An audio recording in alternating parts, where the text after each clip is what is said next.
dianggap cukup normal bagi pecatur ketika berkorban dalam keadaan menyerang. Tetapi tidak lazim pecatur mengorbankan materi kala dalam posisi defensif. Dasar dari pengorbanan tersebut biasanya terletak pada komitmen posisional yang ditimbulkan oleh penyerang. Di video kali ini, contohnya dalam posisi bertahan, masih sempat melakukan pengorbanan. Kali ini menteri yang dikorbankan dengan imbalan satu benteng dan satu kuda. Partai ini adalah contoh model cara berbelok permainan bertahan menjadi serangan balik. Dihadapkan dengan tajam oleh pembukaan agresif putih. Hitam pada awalnya terbatas pada pertahanan pasif, namun dengan pengorbanan menteri yang spektakuler, hitam mengambil inisiatif dengan serangan balik yang menghancurkan. Partai ini terjadi pada saat Bogdan Lalić, pecatur Kroasia, kalah bertemu Alexander Kalifman, pecatur Rusia, pada turnamen Linares tahun 1997. Oke, tanpa berlama-lama kita ikuti partainya.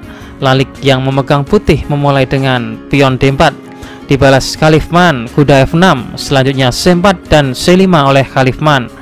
Memakan pion C5 adalah jawaban yang buruk karena ia akan menyerahkan pusatnya dan hitam akan dengan mudah merebutnya kembali dengan misalnya memainkan E6. Oke, di sini Kalifman melanjutkan D5. Tentu saja putih tidak mau bertukar dan menyerahkan pusat.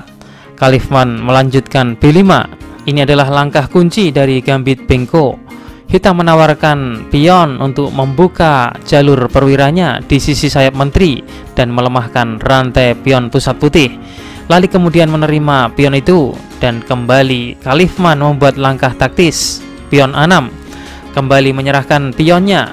Ini adalah tindakan kelanjutan yang logis dari langkah sebelumnya. Hitam membuka sayap menterinya untuk memudahkan serangan dan pergerakan di sayap menteri. Pion F3 dan dilanjut E6 oleh hitam, mencoba memanfaatkan rencana putih yang agak lambat untuk melakukan serangan balik di tengah. Di sini Lalić belum mau bertukar dan memainkan dorongan pion E4. Hitam memulai pertukaran pion, tapi putih tidak mau mengambil kembali dengan terus mendorong pionnya maju, menyerang kuda. Tapi menteri datang melakukan pin dan putih memblokirnya dengan menteri. Kuda hitam sekarang terancam dan melangkah mundur. Kedua belah pihak sama-sama kesulitan mengembangkan perwiranya di sayap raja. Posisi perwira di sayap raja sama-sama masih tertidur. Putih kemudian melanjutkan pengembangan kuda, menyerang pion dan dibalas pengembangan gajah ke B7 oleh hitam sambil mempertahankan pion kunci. Kuda H3 dengan rencana selanjutnya berkembang ke peta F4. Kalifman bermain C4. Sepintas ini terlihat aneh. Bukankah hitam sementara langkah yang dibutuhkan adalah langkah pengembangan? Tapi langkah pion ini juga mengosongkan diagonal untuk menteri dapat ke C5 atau ke B4. Selanjutnya gajah yang terkunci ini juga bisa keluar. Justru sekarang tekanan ada pada putih. Putih harus mengambil tindakan cepat sebelum hitam menyelesaikan perkembangannya. Di sini putih melanjutkan gajah E3, memantau peta C5 dari menteri hitam yang dapat ke sana.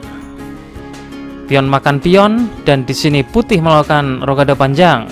Putih sengaja mengorbankan pion pusatnya. Ini sebenarnya langkah yang sangat beresiko bagi putih.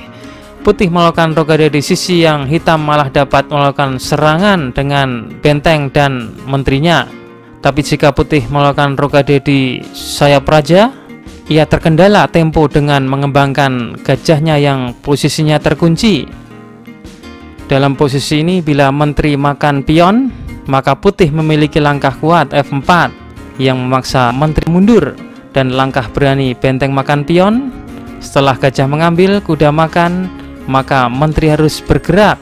Tapi setelah kuda C7 skak, raja geser dan datang langkah kuat gajah B6, putih akan memutar balikan kekuatan menjadi keunggulan. Sehingga di partai aslinya hitam memainkan menteri B4, menempatkan menteri dalam posisi agresif dan ikut serta dalam sebuah serangan. Langkah ini juga mengosongkan peta E7 untuk membuka jalan bagi gajah atau kudanya. Kuda F4 dibalas kuda E7 oleh Kalifman. Kuda membela pion. Gajah B6, gajah bermaksud mengepung menteri. Pion H5 Langkah bagus, mengaktifkan bentengnya secara cepat. Terkadang bertahan juga membutuhkan banyak tingkat imajinasi. Dengan sebagian besar perwira hitam yang diikat untuk mempertahankan pion D, ini juga tidak mudah bagi hitam untuk datang dengan langkah kunci. Di sini putih memainkan langkah yang cukup berani, benteng makan pion. Pengorbanan kualitas yang apabila gajah mengambil, maka kuda mengambil, kuda makan, menteri keempat, kuda C7, raja bergeser, kuda makan benteng, raja ke C8, dan kuda ke C7. Material berimbang, tapi putih akan mendapatkan keuntungan posisi. Tapi Khalifman melihat itu semua. Di partai aslinya, Khalifman tidak terbawa arus permainan putih. Gantian Khalifman yang membuat langkah kejutan menteri makan kuda. Inilah yang dinamakan pengorbanan defensif, mengorbankan menteri pada posisi bertahan. Pengorbanan ini didasarkan untuk menghilangkan dua penyerang paling berbahaya putih, yaitu kuda dan benteng, serta akan meninggalkan lubang kelemahan di pihak putih. Setelah itu, inisiatif ada di tangan hitam, sehingga setelah pion mengambil, kuda mengambil benteng, hitam mendapatkan benteng dan kuda dari menteri yang dikorbankannya. Kuda makan, gajah makan, dan menteri ke D2 menyerang gajah sehingga gajah mundur. Ini adalah kotak yang fleksibel untuk gajah membela C4 dalam kasus jika planning tusukan B4. Juga dapat beralih ke F5 jika diperlukan. Putih meneruskan gajah E2 dan kuda ke C6, F4. Di sini Khalifman memainkan tusukan pion B4. Lihat gajah hitam menempati petak fleksibel dengan tetap melindungi pion C4 ketika pion sampingnya maju. F5 mengganggu gajah, dibalas dengan langkah pion makan pion, menyerang menteri, sehingga setelah menteri makan, datang benteng menghantam, menyerang menteri. Menteri B2 dan kembali menteri ditekan, kali ini dengan pion. Setelah menteri menyelamatkan ke B5 dan gajah makan pion, kali ini benteng hitam datang mengancam gajah. Tapi Khalifman memainkan langkah menarik, benteng makan pion.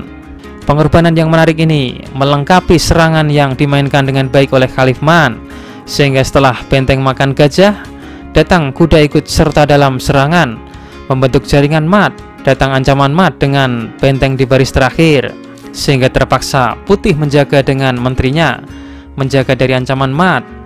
Tapi datang langkah menghancurkan pion G6, dan di posisi ini putih menyerah. Langkah ini benar-benar membuat putih bertekuk lutut, karena langkah ini menghidupkan diagonal gajahnya. Karena setelah benteng mundur, maka gajah skak, raja bergeser, pion maju, raja ke E1 dan pion promosi. Selanjutnya raja ke F2 dan benteng makan menteri. Hitam menang.